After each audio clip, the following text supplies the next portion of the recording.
Sairam to all of you. I'll offer my prayer to Swami first. My humble pranams at the divine lotus feet of Bhagwan Sri Sathya Sai Baba. And then my Guru prayer. Dhyana Moolam Guru Murti Puja Moolam Guru Padam Mantra Moolam Guru Vakyam Moksha Moolam Guru Kripa. Om Sri Guruve Namaha. Om Sahana Bhavatu Sahana Bhunaktu Sahaviryam Karvavahe Tejasvinavadhitamastu Ma Vidvishavahe. Om Shanti Shanti Shanti. Sairam to all of you. In the last video of journey of a spiritual seeker, we went over how I got started on the journey, and also what are the activities and what is my spiritual progress when Shivangini, my spouse, was alive. Then couple of years after she passed away, how she assisted me and then handed the journey back to me. That's what we went over last time. Now I will be going over what is the seva sadhana I got engaged into afterwards, after 2008 when she handed the spiritual journey back to me. And then we're going to go through who am I inquiry and how bliss started and Brahmanubhuti. Then we go through Swadharma, Para Dharma and Paramadharma. Okay. After all, you already know all the activities of both the sadhana and the seva which I got engaged with Shivangini when she was in body and after. Then after 2008, actually some of the things were done prior. I'll tell you what those are. These are the ones which I got engaged in myself. And first I'll mention the seva activities, then I'll mention the sadhana activities. Seva activities, just to mention what went on there, but sadhana activities are the primary ones which will be interesting to the mumukshu. And here we are talking about this journey of a spiritual seeker, which is mumukshu himself, the one who's seeking the liberation. Okay. We actually, we went through talking about her spiritual experiences and so forth. Then, and I was asked to given the message to write the book. And the way the message came to me in 2006 was after 2005, after she passed away, 3 months later I was in Shanghai in a hotel room, and I was wondering about what is it I'm going to do after she left her body by myself. Then I get a vision in my meditation at that time where I see a small long room and with a desk on one side with a light, the desk lamp on it, and I see a hand writing on it. And I got told that you're going to be writing the book kind of stuff. So that got started. Then about a month later, in my meditation, inner voice tells me that you need to give 100%. That's not enough. Then another month later, Swami tells me through my inner voice, he says, this is powerful knowledge that needs to be shared with others. So those were the motivations which drove me to, and I ended up writing the book and finished writing it and published it at the end of 2007. So it took about 2 years basically, completely to write that, compile it and putting it together. And about 6 months after she passed away, I started a foundation, and the foundation's name, now the foundation is no longer, we closed it, but the foundation name was Shivangini Foundation. It is a DAF, which is a donor advised fund. So this is basically, I would put the funds there and I can tell them where to send it to. And we use that, the DAF Foundation, for publishing 4 books under this one. One Telugu, one Hindi, and 2 English books were published. And there's a long story, but I won't go into that one. How Swami told us to build the temple through Shivangini when she was alive. That temple got started and it got built. It is a about 15,000 square foot Shirdi Sai Sathya Sai temple in Achampet village in Nagar Kurnool district in Telangana. That's where it is built. And we have there Sathya Sai and Shirdi Sai full-size sculptures put in. There are 2 inner shrines, one on the right and one on the left. One right one belonged to the Shirdi and the left one belonged to the Sathya Sai. And for establishing this, for the Prana Pratishtha of those sculptures, Anil Kumar there came there twice, both the times, and he put in that yantra underneath the sculpture before it is installed. Then there is a very interesting story where I had an experience with Mother Sita and Lava and Kusha, which I see them in my meditation. And the same day, I get these people who approach me for the first time, and they talk about building a bhajan hall for a Ram Mandir. And we ended up supporting that one, and that got built in Jagdevpur, a village. It is in Siddipet in Telangana. We also built a drinking water for travelers in bus stand because they don't get drinking water. So the shelter and everything else, we ended up doing that one. So these were the activities, 3-4 activities, major activities which got done under the foundation before we had to shut down the foundation. Basically because the rules and regulations for sending funds overseas got pretty strict by that time. In 2014, there were a lot of messages given by Swami Sathya Sai Baba to a devotee of his who had this inner voice, and she could hear and she conversed with Swami and so forth. And she had a lot of Vedantic conversational messages come to her, and they were written in Telugu. So I translated that into English and we published it in 2014. That was again a seva activity which I was engaged in. Then later, about in 2016-17, again we got the directive from Swami through the inner guidance that to build a kutir called Sathya Sai Kutir, and this is for both sadhana and seva, and that is built now and it is operating, and it's called Sathya Sai Kutir. And besides that, I'm engaged in doing this seva activities of translating a lot of Vedantic messages given by Hanumanji, Anjaneya, and they are pretty large, and there are total 3 volumes.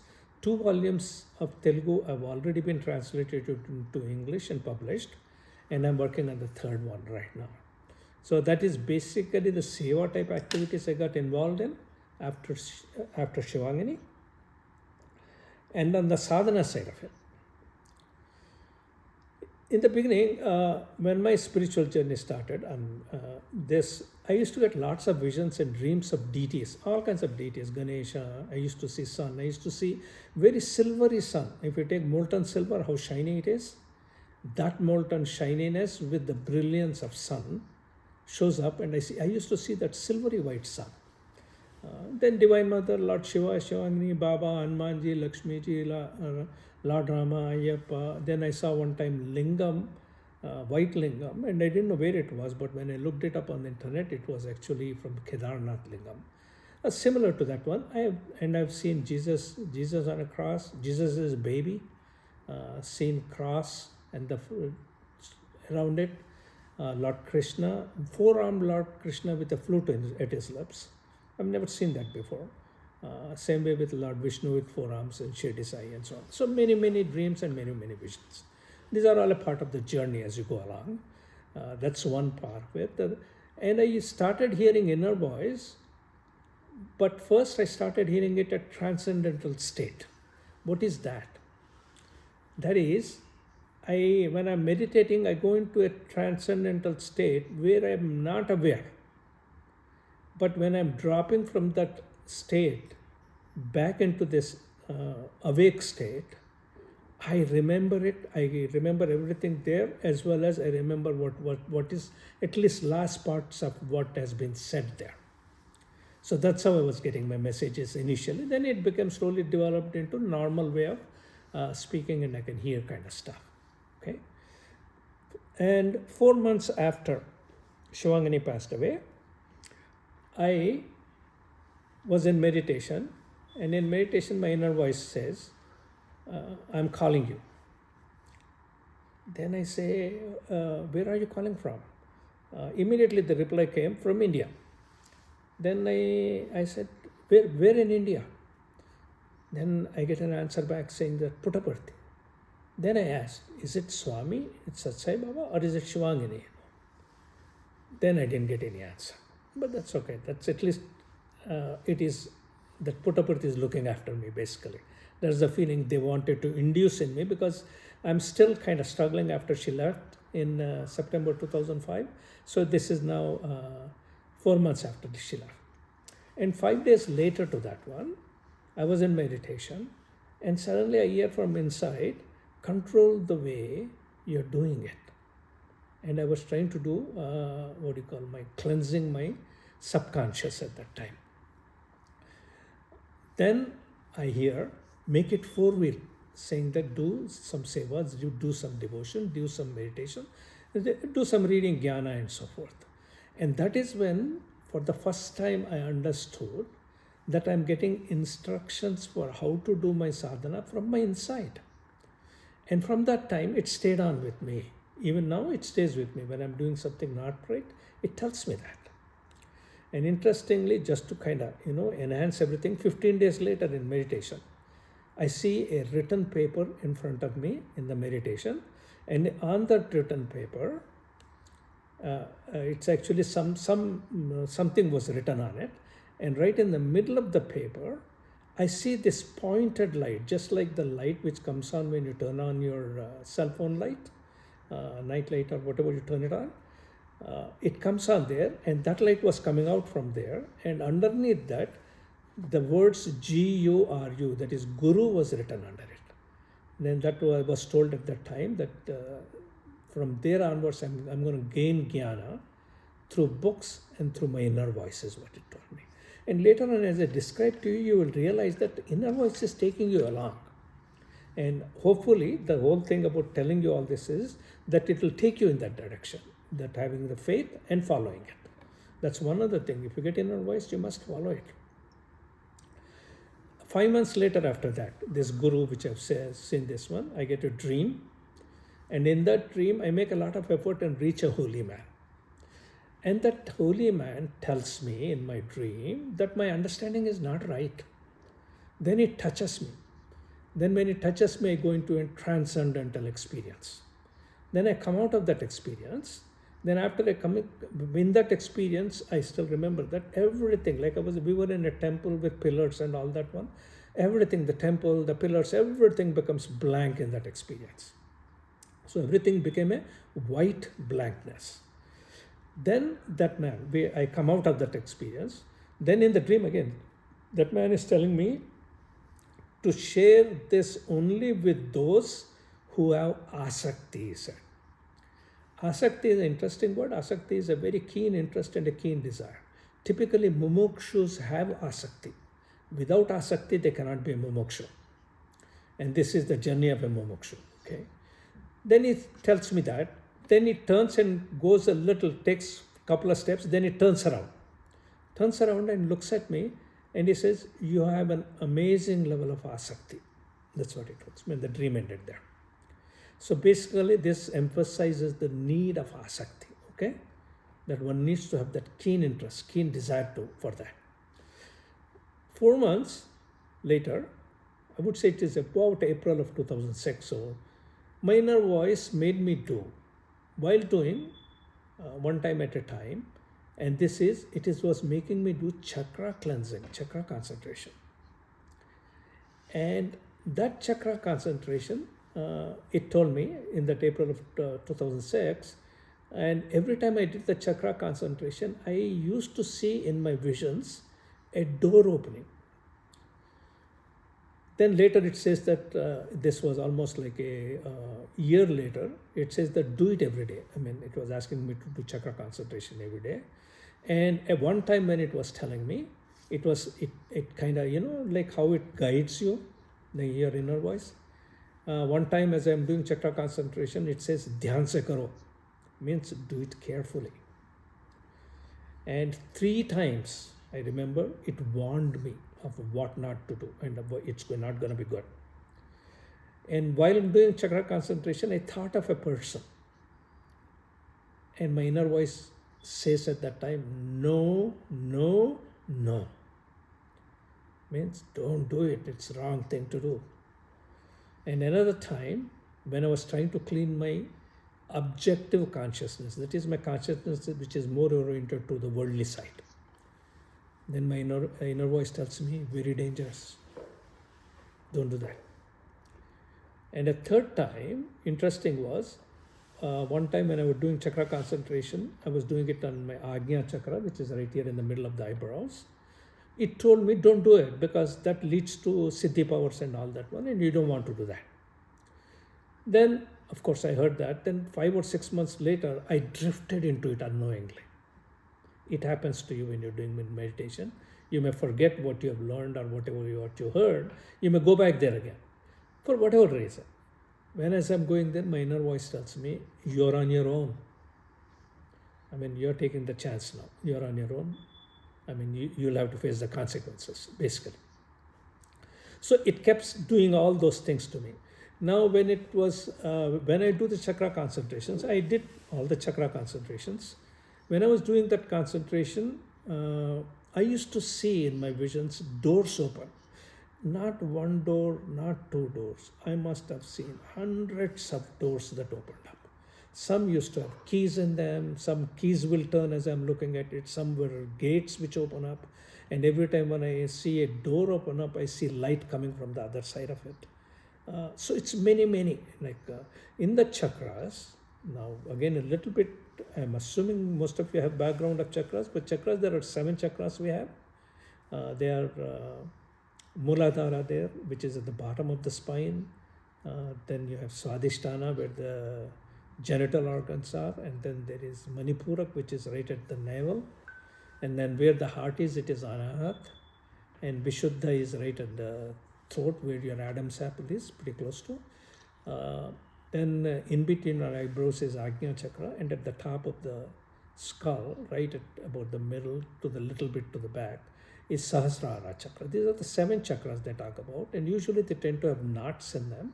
And they say that in the spiritual journey, as you're proceeding it, in order to make progress in it, you need to have all those knots need to be untied or removed.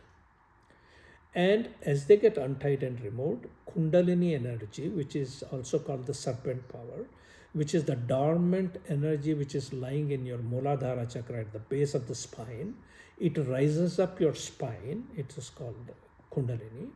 Sushumna Nadi, they talk about it, which is similar to, which is like akin to, but similar to your spinal cord along the way. And these chakras are also lined up to that one in that fashion. And the energy rises in there, and it gets obstructed by these knots in each of the chakras. So that they use the word terminology of the chakras got to be opened up. If it is not opened up, the energy does not rise and move forward or go higher. Okay. So in Kundalini, these are the things which open up. And in the meditation thing, when I was talking about chakra concentration, I used to hear, not only see the doors and everything else and so on, but I used to hear sounds of breaking, sounds of cutting, sounds of snapping, varieties of sounds I used to hear. And sometimes when varieties of things like strings, like some mass of material and so forth, getting cut off, as if taken off of there from something subtle in me. And some of them are done with such a force that my whole body used to shake with a jerk. And there used not to be any pain. Just remember that it's not like terrible thing happening to you, but there is no pain involved. But your body still shakes with that motion when it goes to that one. And many times when I'm doing the concentration going through, if my mind drifts one way or the other, my inner voice used to bring me back. This used to say, hey Gyani, get my attention. And one time it interestingly clapped 3 times to get my attention back and put me back on the path. Now Sushumna, the Kundalini energy, it will keep rising. But I didn't realize when it started, but my energy started rising. And it would come and I would feel it at that time. And you can still distinctly feel that energy rising up your spinal, along the spinal cord. But it is actually Sushumna Nadi along which it rises up. Besides this chakra concentration which are happening to me simultaneously at the same time, I also used to see just an eye. A large eye would show up when I close my meditation, and it opens its eyelids and looks at me. And I used to see it for 2 years, and I could call it up by will. All I need to do is think of, oh my goodness, I didn't see eye today, and the eye will start forming, and I can see that. Then it starts. I don't see that anymore. One time, I'm giving you different experiences I went through in that meditation which I've been doing it and all the practices which I'm doing. In the meditation, transcended, and in a vision, I'm saying it. And I distinctly remember this one. I said, I want you and you and you only, God. And that is with a lot of emphasis and feeling I had. I did that one. Then after I said that one, I see an eye form. And from that eye, white light came and struck me. And a little later after that, I see a hand moving aside some door blinds. Basically, that some sort of illumination occurs, and which is removing some of the veils, some of the things which are in between, which is hiding or so forth. They are getting removed. Basically, that's what it told me. A week later, this is almost like in 2008 now, my job changed. And I got pushed aside from the role I used to have. And in the meditation, I was thinking about, that's negative, that's not really good. Then in meditation, my inner voice says, this is the best job ever. Then I kind of smiled, Then later I heard it is an advantage. It tells me that. In one of the Shivratris, I was at with a bunch of friends. We were at the Lansing temple, and they were doing the Shivratri with a lot of sound and music. People were doing bhajans and everything else was going on. At that time, I transcended. I was sitting and meditating there. And I see Lord Shiva sitting meditating, and his Trishula a few feet away, kind of nailed down into the ground. And there was light and vibrations that were coming from his chest and spreading all over in the temple at that time.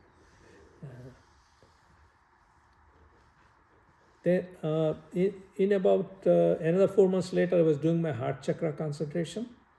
At that time, in my vision, somebody gives me a tumbler with liquid in it, and I drink it. In the same meditation, I drink it. And at Agnya chakra, where we have it, I see an eye which is closed. The eyelids are closed, it's not open. Then I see a blunt instrument being pushed right into it.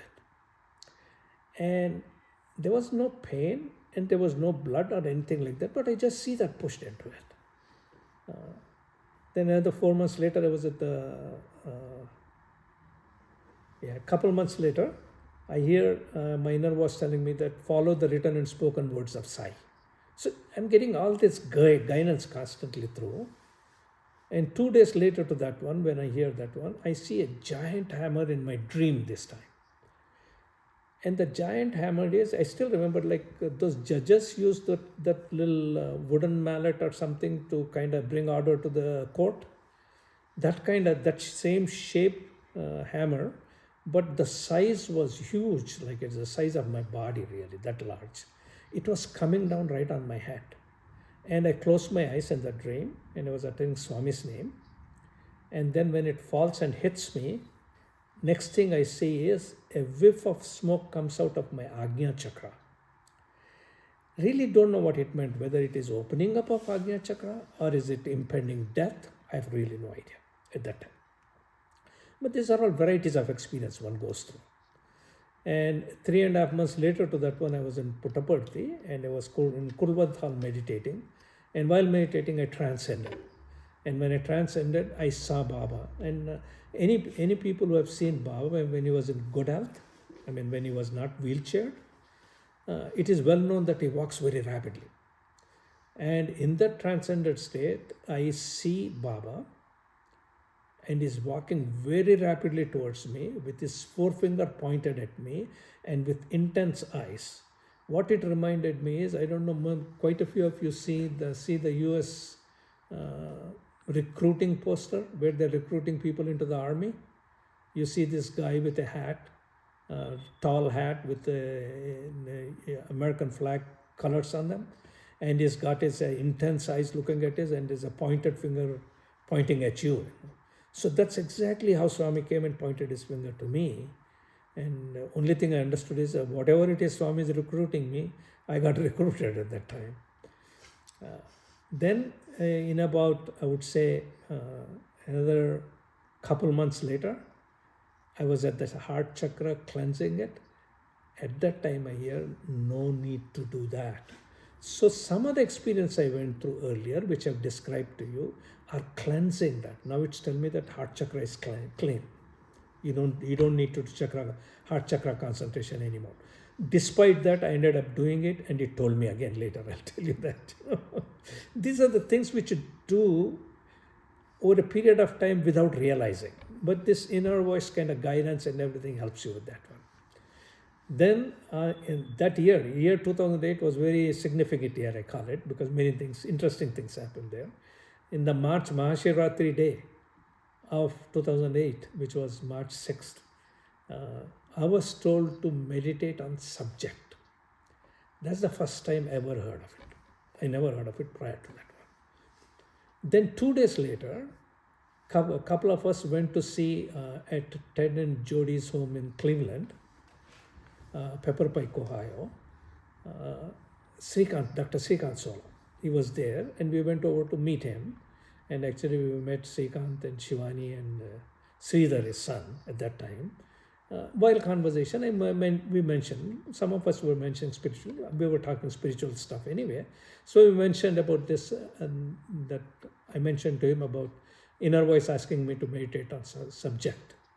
He reinforced that one. He said that do that definitely, because that is definitely the right direction to go. I came back and started doing concentration from that March itself.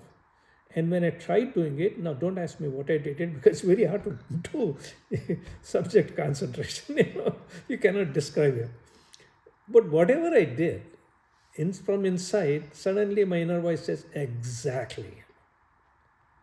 And I could feel the bliss and happiness at that time, a little bit, just a little bit. And that same, in about 2 months from that day, Shivangini hands over the spiritual journey back to me. And that is her birthday in 2008. While going on this spiritual journey, most of us have this issue that we are hearing things, but we keep doubting it. And that is natural. So, of course, despite all this which happened to me, I had a doubt. And that doubt was, is God really talking to me? Then this is on in the same month of March, in about 10 days after Mahashivratri. And I'm thinking in my meditation, is God really talking to me? Then I clearly hear my inner voice says yes first. Then it says yes again. Then a little later it says, God is talking to you. So that is the reassurance you get. See, the reason I'm mentioning all this is, you need something which can tell you what to do, what not to do when you're journeying inward. Because when you're journeying inward, there are no road signs, there are no turn left here, turn right there, there are no how far the distance is, where are you at now. None of them are known. And only one, it is said, who knows would be your guru. And guru could be a physical form outside, or a guru could be like the inner voice. And basically here, as I said earlier, I saw that paper where it is written down, that the light was coming through, and with Guru word written down, basically my own inner voice and reading ended up being my Guru at that time. Okay. Then later on I come to another Guru, and I'll tell you about it later, much later. And 11 days after that one, I see this is a very significant thing which was shown to me in the meditation. In meditation, I see a green watch with a round dial, and on that one, 62 is written on it. And I also hear at that time, my inner voice says, it could be 65. And I'll mention this later to you when we get into the later part of the discussion, because it is pertinent to that. This is 2008. Okay. The follow-up to it occurs in 2011. Okay. That's why one of the things which mumukshus particularly need to do, which is important, and there's a point I'll mention it to you, is they need to log their experiences. I'll tell you it is definitely a must, because many things which I'm talking to you and telling you now, till this invitation I got to talk about my journey, I forgot most of them. And when I'm going through it, I said, oh my God, my goodness, this happened to me too, this happened also, this happened also. And then when I realized and put it all of it together, it is almost like textbook case, Go step by step. All the steps you need to go through. There's really nothing like you're going to go bypass them, It happens to you. Whether you know it or not, it keeps happening to you. Okay. So this, I'll connect it with that one later.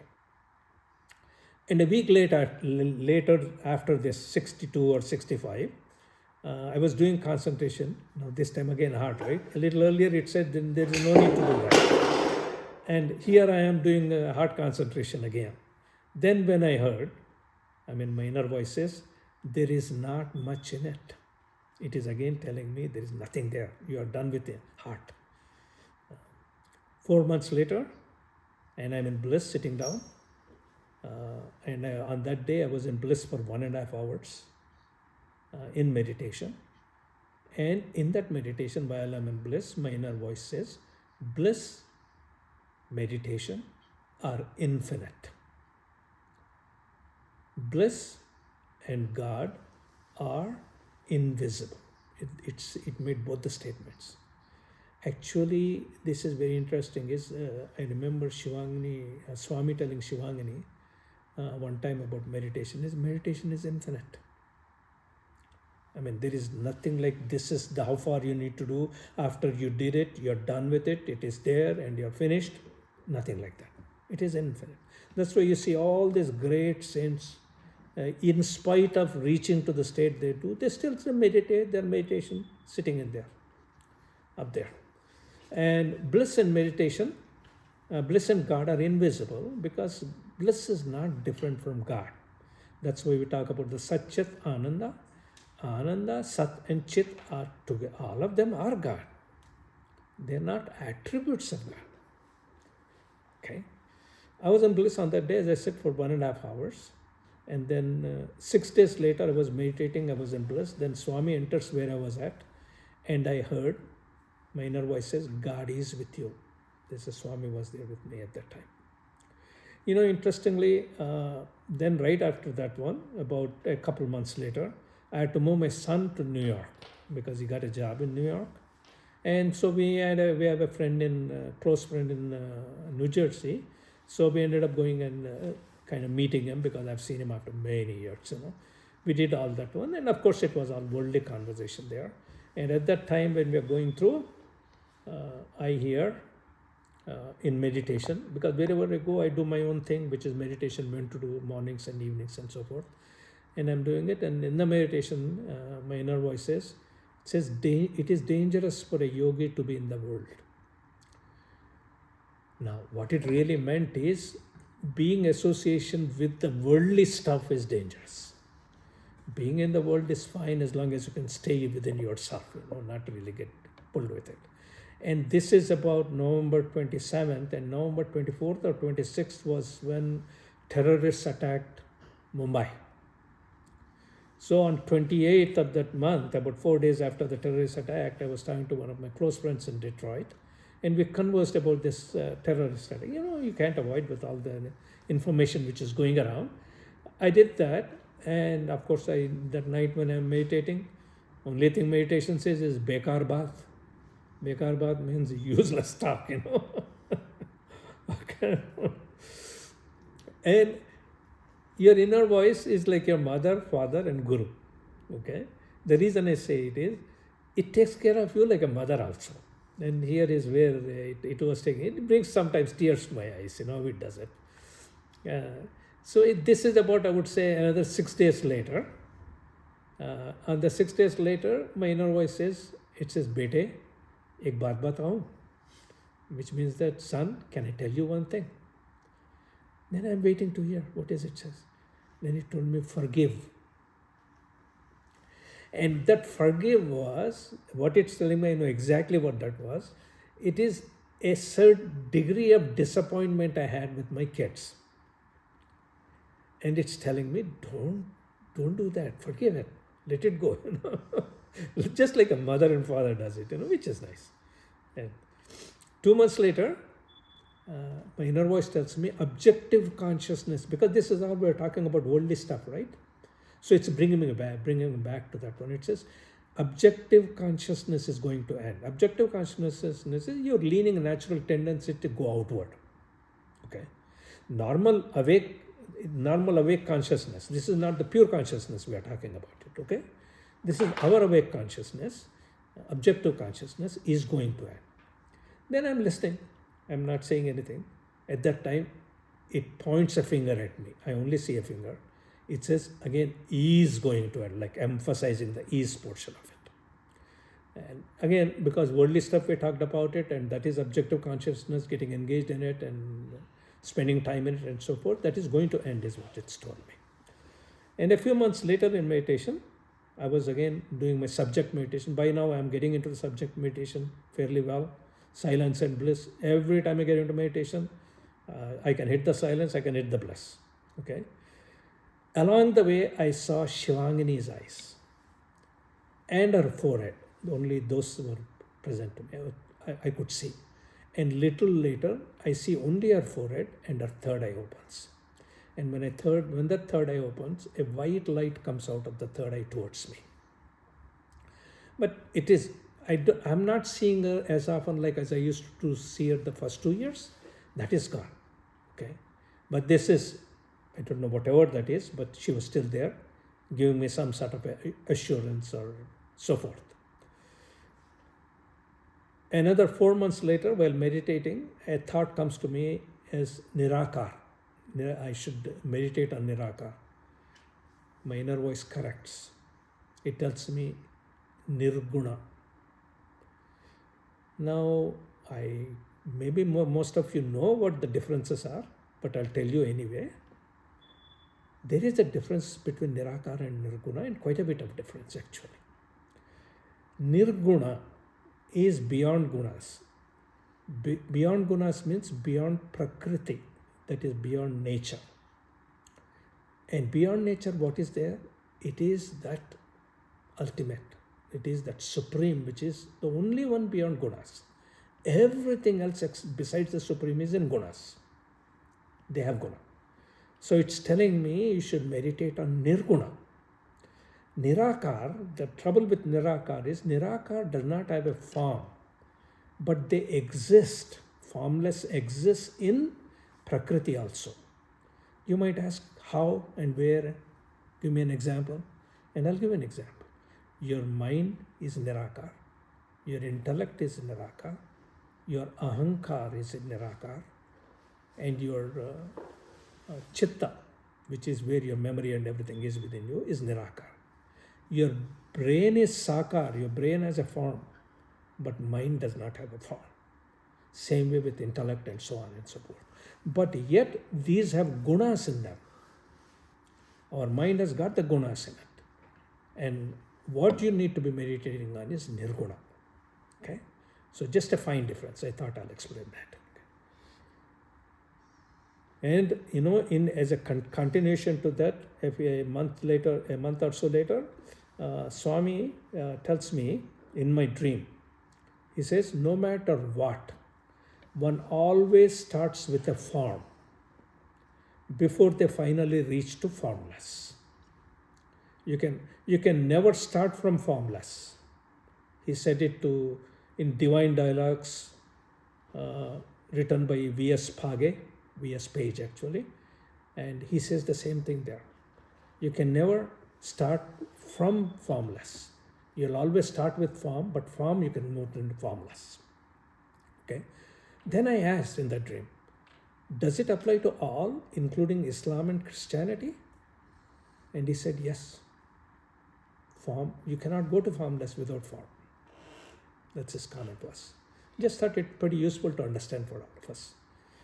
And this was very interesting statement Swami said about surrender, but he said it in a very different way.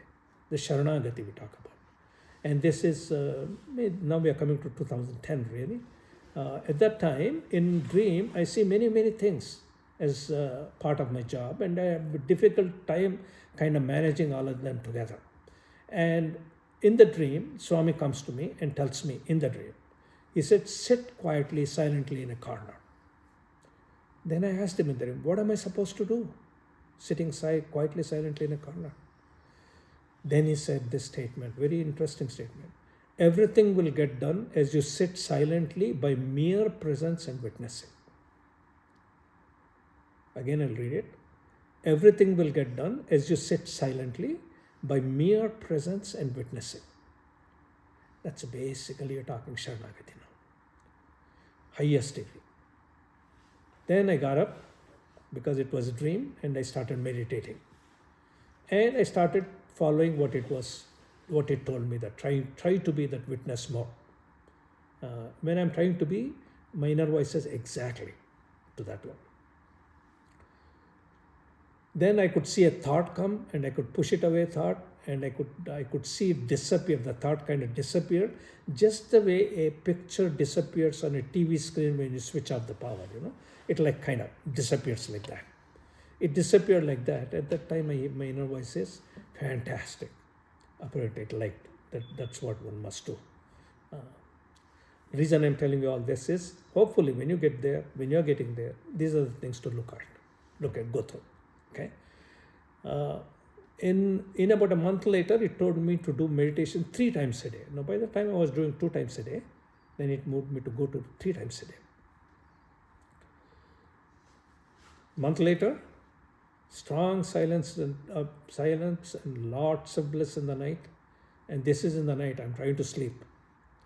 It went on for an hour long. I tried going to bed, but my Kundalini energy started rising unusually.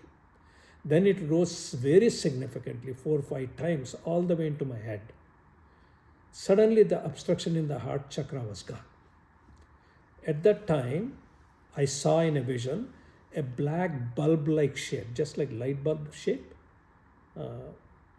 got pulled out of my body. I exactly don't know which part.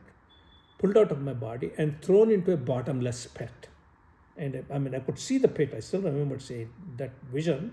I could still see the pit, but there is no bottom to it. It's kind of going into darkness.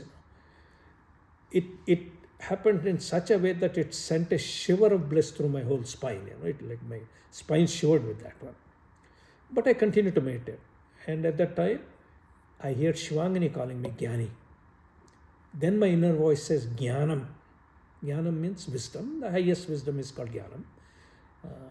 Next day, energy was rising freely to the head. Now that is the difference which happened, because it was kind of whatever chakras were.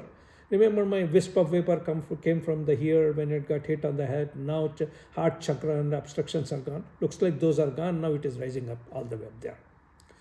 And at that time, I thought, in my own mind, oh, that black thing that got pulled out of my heart, maybe that was it. Then again, inner voice says at that time, exactly. So it's like confirming it, that whatever work that got done at that time was doing. These are all happening. Now you might ask, what is it you must do exactly to get that? What you need to do is do the meditation. Whatever way the meditation takes you, either your guru takes you by an external guru or inner guru takes you, follow that. By following that, it will take you through step by step. Remember, Swami in the last video mentioned that when he got upset at Shivangani and me, saying that you guys think that with your own effort you're going to be able to get spiritual growth and not following the path I laid out for you. Important point is a path is laid out. This path is laid out for each one of us. Each one of you listening to it, I am 100% sure a path is laid out for you. Just that you don't know. And only way you can follow the path is follow the directions. Don't try to second guess it and go beyond that one. It's like about, I would say, another 4 or 5 months later, I was in meditation. It was at 3 a.m., so I got up and meditated. But my mind was disturbed with worldly info, and I kept on trying it. And about 40 minutes later, and I hear, finished. But 40 minutes I tried to get my mind quiet. I couldn't, because it was filled with junk, worldly junk. And as I concentrated, after it got done, on Ajna Chakra, I had a flash of bright sun's vision. I continued my meditation, concentrated. Along the way, felt something snapped in my Ajna Chakra. Something like, zip and snap it up. Just the same sound and everything, but there's nothing physically visible, okay? And that thing happened. And as I was focusing, felt the energy rising up my Sushumna, and it was going to Sahasrara, to Ajna, just as if like it's bouncing from one to the other freely. So the passage is kind of fairly open, okay? At that time, my inner voice says, let it be. Don't do anything, let it be. So I stopped. I just focused on subject meditation. Little later, I hear a gentle male voice inside me which says, Om, like that. And after about 5 minutes or so, suddenly felt something that was connected to me, something like a thick, large thing to my body part, suddenly with force got snapped or cut off.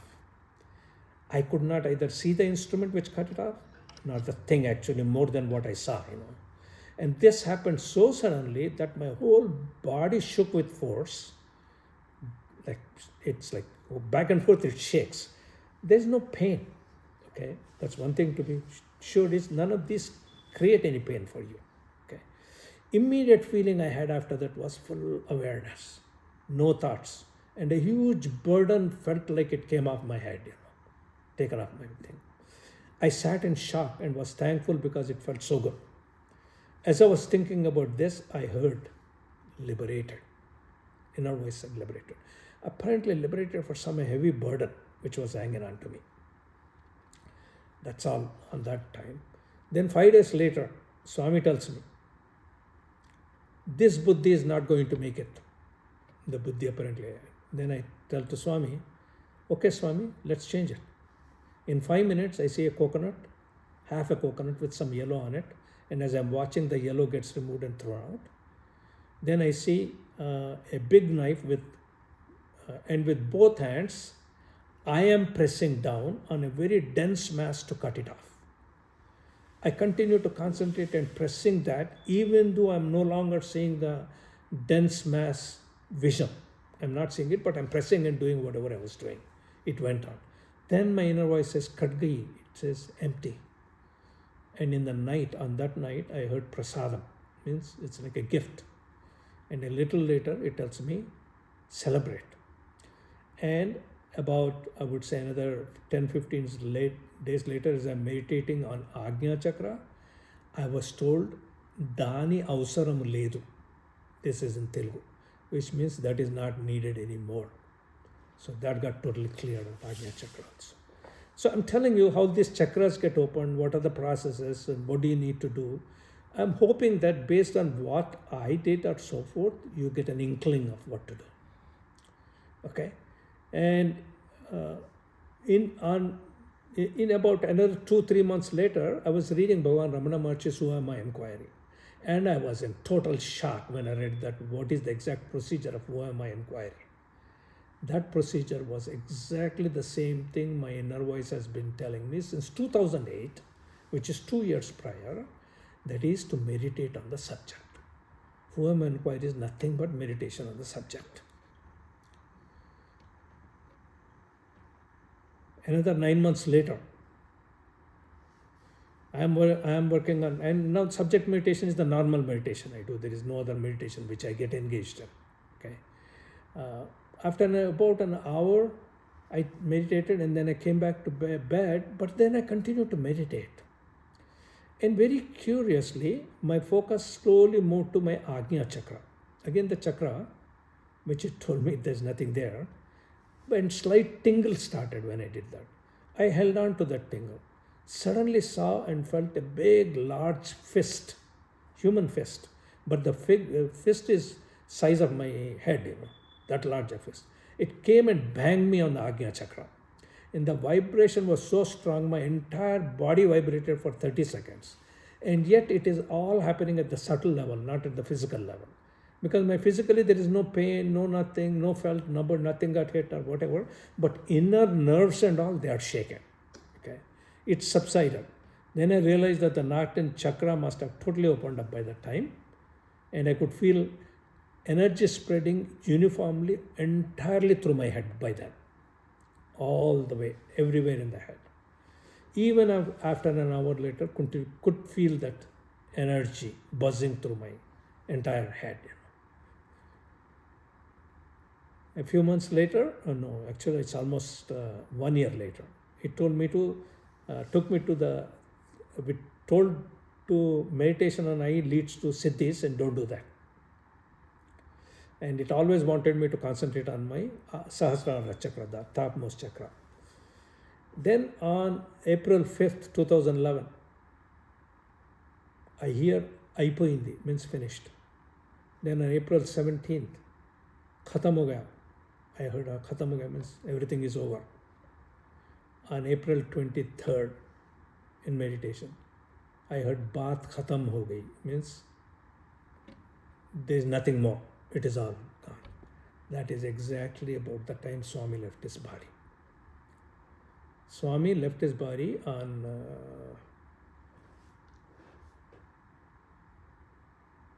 it was 10:20 p.m. US time on 23rd, which corresponded to India time of 7:40 or something in the morning on April 24th.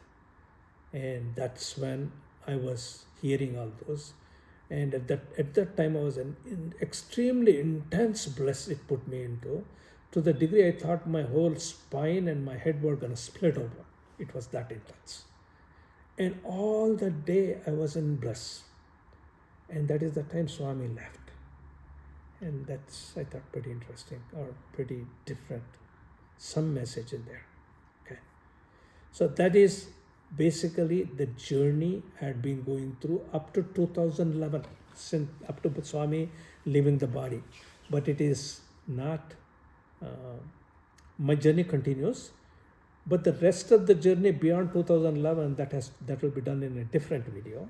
But now in our this one, I'll tell you about the How Am I inquiry. Now I don't need to go through most of it, because we have already gone through talking about the chakra concentrations I did, and how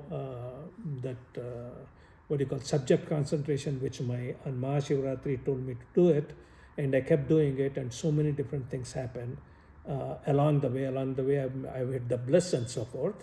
And only thing I'll tell you, that is How Am I inquiry, subject concentration. Another thing I found out is there is objective consciousness, there is subjective consciousness. Objective consciousness is natural leaning towards going outward. Subjective consciousness is you need to develop a natural leaning towards going inward. Okay? As long as you're in the periphery of that subjective consciousness, you'll be in bliss and you'll be in great shape and so forth. The farther you get from it, objective consciousness takes over, which means that world will pull you right into it. That's all that means. Okay? And only one interesting experience I got. So that is basically Who Am I inquiry. Bliss started around July of 2008, somewhere. Again, this is the time when I'm doing subject concentration. And this created that one. And one experience I'll mention, how interesting this bliss is. Now, most of us know bliss is very loosely used term. We tend to kind of interchangeably use this term, but Swami defines it. There are three things. There is joy, there is happiness, and there is bliss. They are different. Joy and pain are related to body. When you hear, eat a wonderful thing, you feel joyous because that sensation which went into your tongue or whatever, and the taste it gives it to you, that is joy. When you eat something terrible, it gives you pain. I mean, dislike, That is the pain. So there are opposites to it, joy and pain. Happiness is mental one. Mental because it is something, suppose you just won a, say, $100 million lottery or something. Even though you didn't get a single rupee or single dollar in your hand, you just heard that you got it, your mind goes into happiness, right? So that is called happiness, whatever your mind feels at that time. And similarly, misery is there. We imagine unimaginable miseries and we think that they're going to happen and we feel bad about it. That is related to happiness and misery. But bliss, now all this joy and happiness are, there is a source for them. It is all given, start from a Vishaya. Vishaya means an object or a subject, some sort of a topic or some sort of a feeling. It is a trigger for that one. Or beautiful music you hear. Because of the music you are hearing, you are going into great degree of happiness. Okay, those are all related to that. But when you come to bliss, bliss is very unique from the sense that there is no opposite to it, and it is no object or no nothing can give it to you, and it is within you. It is not outside anywhere. So there is no object or no thing which it can give it to you. I'll give a small example for that one. This happened to me on October 13th in 2010. I was in the circuit court in Midland. I was on jury duty first time in my life. And the judge made us sit there, and as a juror, he was explaining to us all the details about how to be a juror, how to consider only evidence and no consultations and so on. At that time, while hearing him talk about this, beautiful bliss started, and the pleasantness all over the body, and the intensity gently goes up and down for the entire 1 hour, 1.25 hour, which means 1 hour 15 minutes. I looked at time at that time, and it was in bliss. And only thing I'm hearing at that time is judge speaking to me about how to be a juror. So bliss is from within. It is not related to a source external to you. It is not. Okay. And so that is my experience of bliss. And then we can talk a lot about bliss one, but I won't go through many of it. But only thing I'll tell you, when I first had the bliss, this experience, I went back and looked in Swami's Gyani, because that is my Bible basically.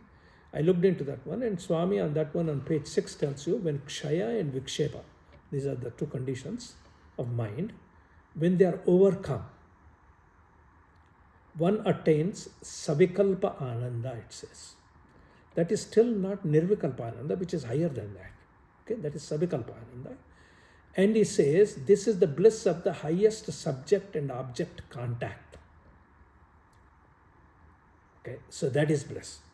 Now in one place, Swami mentions that entire world, right from the emperor to the beggar on the street, everybody is engaged in the game of extracting happiness from the world.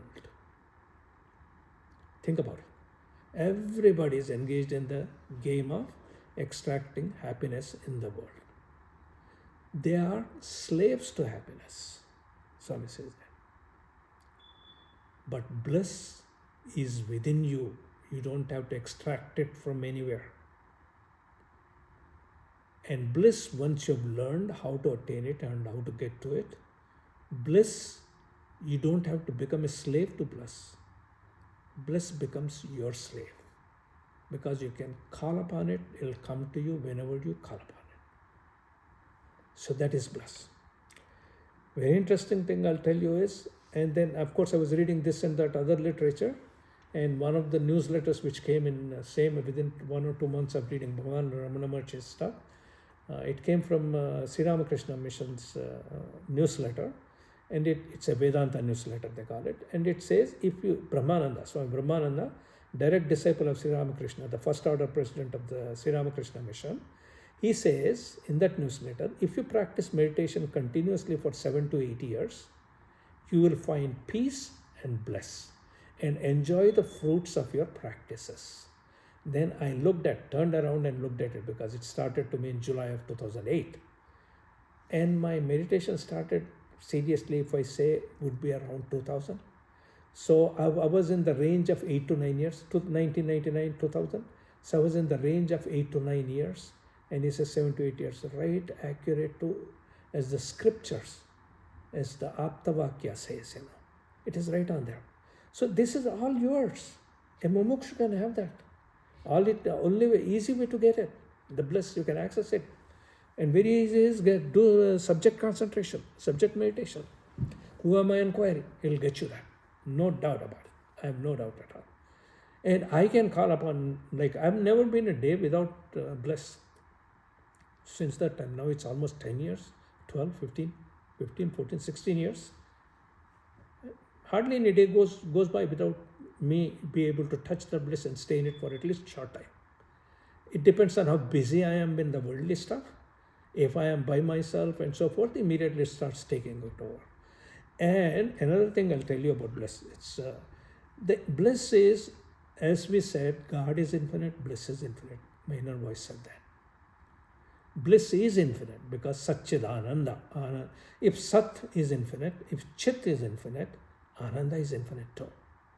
What do you mean by Ananda infinite? What can be infinite in happiness?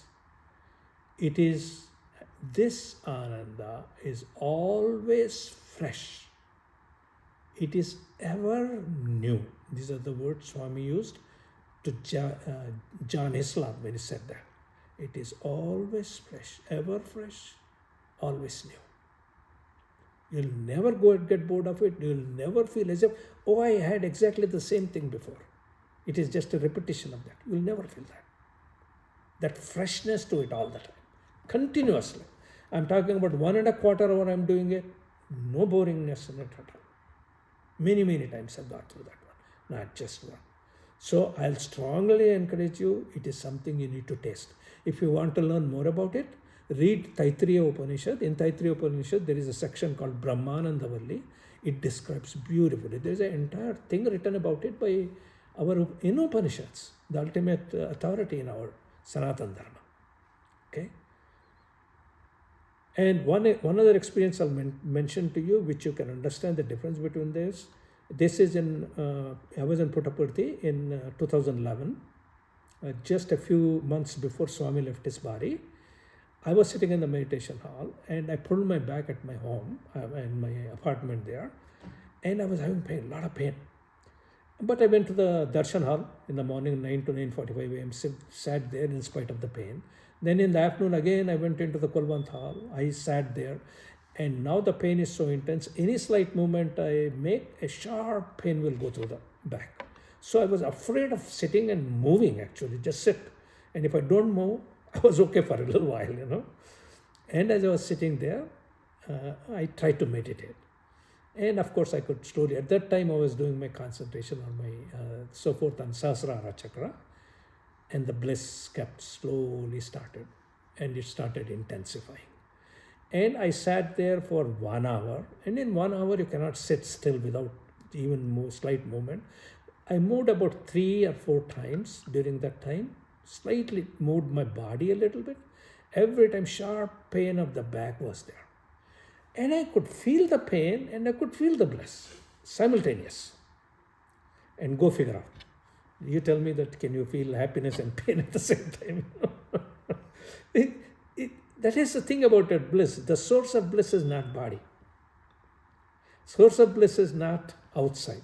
The source of bliss is you yourself. Okay? So have it. Enjoy it. It's really worth it. And on that year, on Mahashivratri, that is same 2011 when Swami left again, it's after Mahashivratri, Swami left his body on April 24th. On March 3rd, I was there.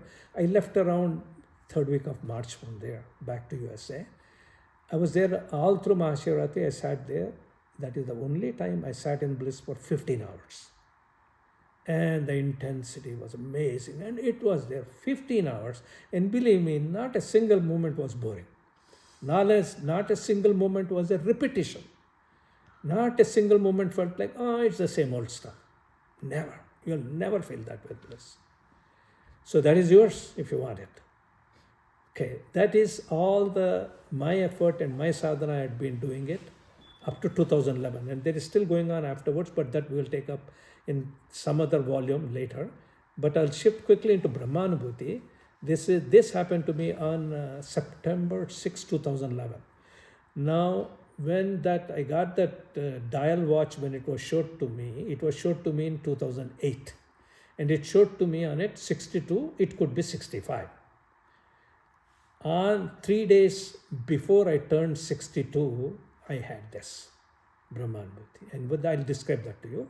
It was a Tuesday, and in the dream, all of us, including me, were Caucasians. And the scene felt as if it was in Italy, Europe. A wedding was being planned, and I tell the folks over there that who are getting married about this place in my town, which is in Europe. And they shipped the whole wedding over there, and it looked like, ancient ruins of the Romans. Looks like almost like, I don't know if you've been to Pompeii, Italy. The ruins over there, the walls, the way half walls are there and so on, all cobblestone floors and cobblestone streets. That's how it was, the scene was. And it was all Roman architecture. And lots of young, pretty men and women dressed in white, and men were dressed differently. And the dinner was going on, which was related to that, and they were serving, and people were making the food to the individuals. Each individual, they were making it separate food, and there were wine glasses there and all that. And there I am standing right next to the table where they had the wine glasses. Not that I was partaking in it, but I was just standing there. At that time, I suddenly find somebody who comes me and grabs me with their arm, and they put their neck, my neck is right in there, like they grabbed me with their arm in there, and they started throttling me. I have no clue, okay? Then I don't know what I did, but I took them and flipped them over. And person falls, and he falls and he gets up.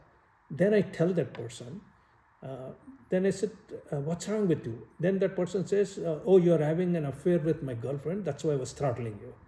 I tell him, no, I am not. I convinced him that I am not. I don't know who you're thinking of and so forth. He gets convinced or whatever, and then party goes on. That's the dream. I wake up. And I wake up and I go to the morning meditation. I sit down there and I'm sitting there and zero in on my subject, concentration as I do, and start contemplation on that day instead of focusing and concentrating and keeping my mind silent and staying in bliss. Despite that, my bliss came to me, and I was feeling fine with the bliss, but I was feeling pretty bad. How come I keep forgetting and don't focus on the subject, And then at that time, my mind went to the dream I had last night, and I was telling myself, what is wrong with me? What are my vasanas? I don't understand. Where does this come from? What is that guy trying to throttle me? And what is this affair with somebody, with his girlfriend or whatever? I don't know anything. Where does all this come from? I'm thinking like that, right? Just at that time, as I was contemplating, the I in my body jumped out. And it leaped up, and it joined now I'm reading it because I wrote that experience as it happened at that time, right away, immediately. I joined an endless mass of I, which is consciousness, that was witnessing the whole party scene. And there is a separation between this endless mass of consciousness and that party scene over there. There is some separation so that I can see it and understand it that way. And now, where am I? I am in that endless mass of consciousness. From there, I'm looking down, and these bodies are moving exactly what I had in the dream, the way they were moving. I see that all the bodies are moving, and I see one body trying to throttle another body. And that body which is getting throttled flips this body up, throws it down. Based on that action, I recognized, oh, that is the body I was in. Otherwise, I did not know what that body was. Then I suddenly realized, wait a minute, all the things that are moving down there, the people who are moving down there, none of their eye is there. Everybody's eye is right here where I am at, which is in that endless mass of consciousness I am in. And this is that all-pervading I, Whereas all the things that are moving are nothing but a live puppet show being watched by this all-pervading eye. That's the thought we went through. Suddenly I realized the reason why I was drifting from my eye focus and consciousness and so forth. It is because I am retaining the consciousness of my body. That's why you do that, mind and body. As long as your mind-body consciousness is strongly there, you keep forgetting this subject, being with the subject all the time. And so I realized that one. And to explain this one, actually later when I was reading Viveka Chudamani, in Viveka Chudamani, Adi Shankaracharya wrote, when last thought is also ended, there is no object for the witness to watch, and witnesshood ends. Thus the witness entity, the ego, merges with the pure infinite consciousness. And that's exactly the experience that I went through at that time. And interestingly, it didn't occur to me later, but lately I've been reading Bhagavad Gita and so forth. In Bhagavad Gita, this entire thing is explained in chapter 18, verse 61. And what that verse says is, it says, Ishvara Sarva Bhutani Hruddeshe Arjuna Tishtati. Means Ishvara in every being is present in the heart of every being. Tishtati means it sits in that heart. Then he says, next line of the verse says, Brahmayan Sarva Bhutani Yantra Rodani Maya. Means every Sarva Bhuta means all beings. All beings are rotating and moving, acting and doing and everything like a machine on this infinite machine called Maya. Yantra Rudhani Maya. That's exactly what I've seen. What I saw from there is, that is the endless mass of consciousness is Ishvara. It's there. And when I leaped out of the body, I'm no longer associated with the body. When you're no longer associated with body, when you're totally away from it like that, one can't even recognize my body. And only reason I could recognize my body was my body flipped the other guy over. I would remember it from the dream. Otherwise, I could not recognize my body. Okay, this is possible only when you get into the state of nirvikalpa, they say. So that is the anubhuti which it gave me, and gave me confidence and understanding of what is this pure infinite consciousness is and what is this higher self is, which we talk about. And how is this little self and what is this higher self? And when this little self gets dissociated from the body and the mind, it is nothing but higher self. And higher self is nothing but the pure, it is a part and parcel of that entire Ishvara consciousness, if you call that. Okay, that is the one which says, and Swami says, interestingly, one thing about this is Brahmanubhuti. So he says, Brahmanubhuti removes the darkness and allows the intelligence and the Atman to shine, although nothing new gets created. So what I realized at that time was this, like what is the entire thing, what is I, why it is associated with that. And everything which is happening in the world is nothing but a yantra rudhani maya. Brahmayan sarva bhutani yantra rudhani maya. That's what that is. Each one of you will have a Brahmanubhuti. Now, is it going to be the same Brahmanubhuti? No, it won't be. I'll tell you, guaranteed no. Because I've talked to a few people who have had it. Everybody's Brahmanubhuti is going to be different. And that is the greatest part about God, if I want to think of it, is He gives a very tailor-made Brahmanubhuti to every individual. Every person who's on this path, they get totally tailor-made to what their subconscious is, what their understanding is, what their language is, what their cultural background is. Based on that one, you'll get the Brahmanubhuti on that. For me, the reason the Brahmanubhuti it ended that way is because I've been contemplating quite a bit about this self and the I and so on. Okay, and so that is basically the Brahmanubhuti which occurred. When did it occur? It occurred when I turned 62, that was in September of 2011. That's why I call it 9/11. That was my 9/11, if you want to call that. And I'm still here. So there's still ways to go. Remember I said in the first video, after Brahmanubhuti, there is still journey to go. It's not done, What is the journey you need to go? This is rapidly there. I'll just this is something which in a Vedantic messages that we received from Hanumanji, which I'll tell you some other day in another video about how we got connected to Hanumanji and so on and so forth. Swadharma. What is Swadharma? Now again, one key point I want to make is, whatever I'm speaking is speaking in terms of mumukshu.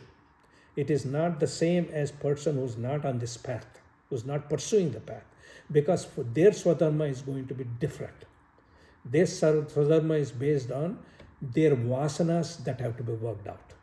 Whereas Swadharma of mumukshu is very different. Okay? Just want to clarify. Here Swadharma of the mumukshu, it means putting into practice what was learned as a brahmachari. What is learned in a brahmachari? It is a method, a way of life. What is that? Brahmachari is a method and a way of life that leads to experience of Brahman or direct vision of Brahman. That is Brahmanubhuti, Brahma Sakshatkara. If you had that one, that is a real brahmachari. Just because celibacy, I'm a brahmachari, no, that's a physical brahmachari maybe, but not mentally. You're not. Your subtle body is not. Okay? So he learns, he puts into practice what was learned as a brahmachari and brings it into experience. It's not enough that you learn about it. You are hearing all this stuff which I'm talking to you about. You have learned about it. You understood about it. That ain't going to do you any good. You have to put it into practice and make your own experience. You need to have your own Brahmanubhuti. Okay?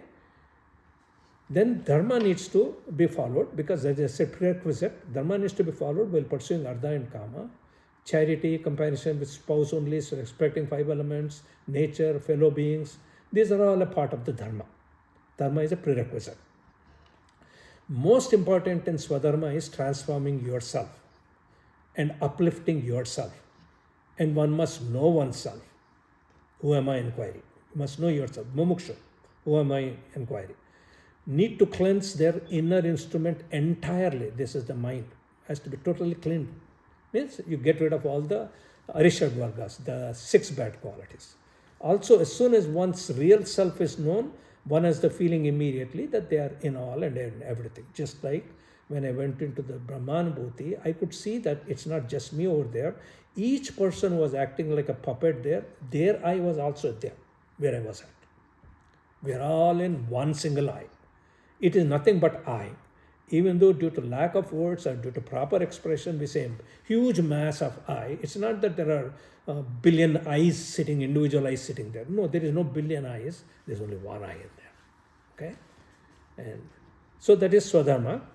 And he says, to consider everything and everyone as once his own is Swadharma. Without doing Swadharma, if you perform Para Dharma, Swami says it's Atma Droham, which is deceiving Atma. So as a mumukshu, it is necessary that you must go through this process of having your own brahmacharya, which is having the anubhuti of Brahman, bringing it into experience and knowing who you are and elevating yourself, uplifting yourself. That is Swadharma. Paradharma is, it means sharing essence of your experience in a responsible way. To limit your experience to yourself becomes a crime, lack of responsibility. One gets everything from society, and it is our minimum duty to provide our share of spiritual service to the society. Not just service. A lot of us do service. Here the point it's making is spiritual service. Because you earned it, you have developed that, that is your wealth, that is your sampada. Because you have got the Brahmanubhuti, or you got the state you have arrived at, you have earned that one, and you need to share that with others. Just like in this world, when you earn wealth, you are sharing with the poor people, right? What are you sharing? Your wealth, physical wealth, which you are sharing it. Similarly, spiritual wealth has to be shared too.